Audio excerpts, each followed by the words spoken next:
Sabe, outro dia eu estava vendo um rapaz falar nas redes sociais, né? E, e ele falava de uma forma dinâmica e tal, mas eu via uma tristeza, sabe? No olhar dele. Um sofrimento que estava ali guardado há anos e anos, sabe? Eu pude sentir, assim, que no fundo, né? Não era exatamente aquilo que ele estava querendo falar. Na realidade, ele estava precisando vivenciar outras questões, sabe? Não era exatamente aquilo. Era como se ele tivesse que fazer aquilo porque era necessidade, e não só dele, mas também dos outros, né? E isso doeu assim em mim, sabe? Porque eu também já me senti nesse lugar assim que não conseguia me expressar. Até hoje eu tenho que me trabalhar para isso e tal, né? Não é tão simples. Mas ao mesmo tempo eu já trabalhei várias questões dentro de mim, então assim, cada dia fica mais fácil de ser eu mesmo, eu digo no dia a dia mesmo, sabe, com as pessoas e tudo, porque eu vejo que a questão da autenticidade, a questão do realmente ser aquele eu verdadeiro, aquilo que você realmente é o mais difícil, sabe, que é o que gera a maior parte das problemáticas assim humanas, não só dos homens, mas também das mulheres. Mas no caso dos homens, nós sempre, desde pequenininhos, não nos permitiram chorar, não nos permitiram sentir, expressar o que nós sentíamos. Isso, claro, não dá para generalizar, mas uma grande parte. E eu vejo que exatamente por isso, por nós não conseguirmos lidar com as nossas emoções, né, com tudo aquilo que surge, todo esse mundo subjetivo nosso, que nós desenvolvemos várias prisões, várias, incluindo, por exemplo, vícios, compulsões, hábitos negativos, a dificuldade de aderir a hábitos positivos, funcionais, hábitos saudáveis.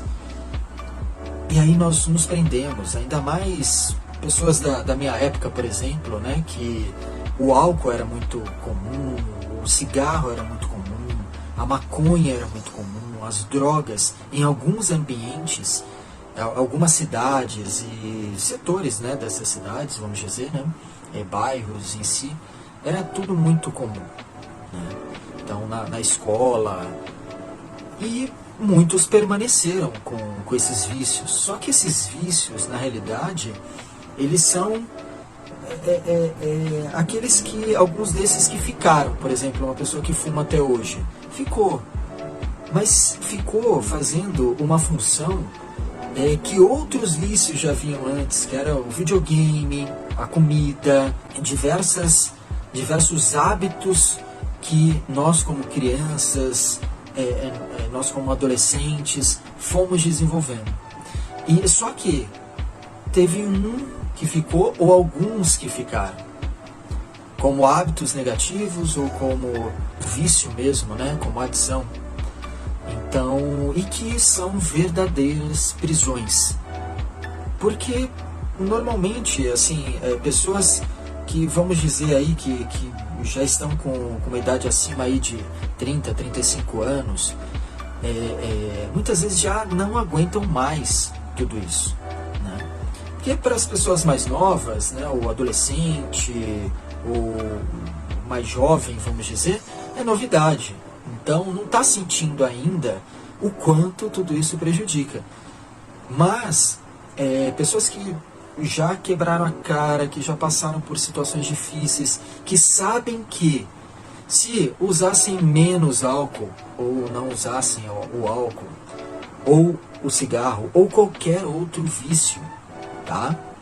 Isso que a gente não está falando tanto dos vícios comportamentais, mas sabe que a vida fluiria de uma forma muito melhor. as relações sociais seriam muito melhores. As relações consigo mesmo.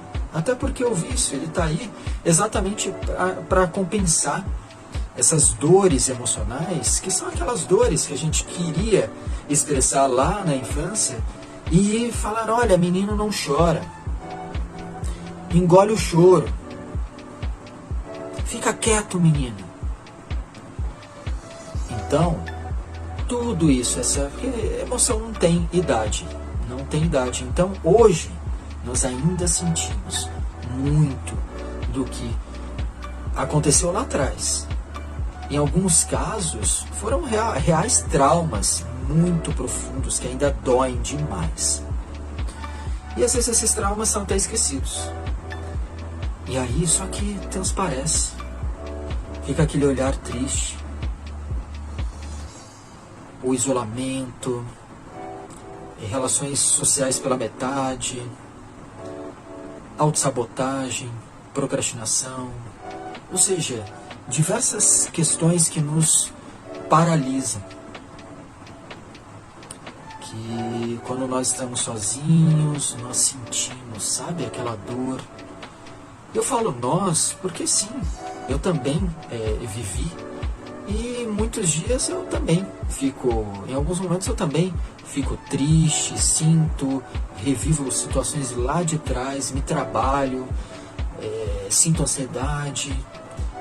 Mas como eu tenho conhecimentos e tal, e já me trabalho nessas questões emocionais, tudo isso vai ficando na medida certa, no processo de autoconhecimento e tudo. Mas quem acabou evitando, fugindo de tudo isso que dói, todos esses pensamentos automáticos que incomodam, essa bagunça mental, sente demais hoje.